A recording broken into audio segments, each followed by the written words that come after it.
Klasa. Čo na mňa pleštíš tie obrovské očiská? Tak potrebujeme veľa, keď si zavolá celú rodinu. Bratranci, sesternice, tvoj babka, nech sa zober ešte kamošky z kostola. Ale to som mi mal povedať. Ja tam jak taká Dora budem vo vani robiť kapustnicu pre celú dedinu. Jasne, nalož mi ešte. Ja ťa utriem. Poď. Dobre. Tak zoberiem ešte. Chvíľku, kľud. Stále mi budeš hovoriť o všetko. Ako by vyzerali Vianoce bez trubičiek a My by oplatok? sme si to kľudne mohli aj objednať, vieš. Nič som nepovedal. To kam? Do kapusnice. Do kapusnice?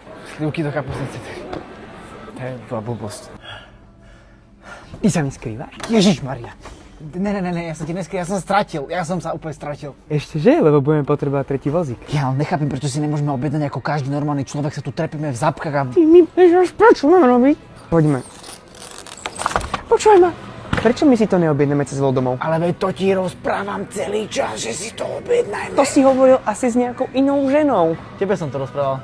Tak to choď všetko vrátiť na miesto, nech pani predavačky nemajú toľko roboty, dobre? Ho, ho, ho, došiel nám vol! Teraz to, láska, prosím ťa, odlož a my si ideme pozrieť nejakú vianočnú rozprávku, dobre?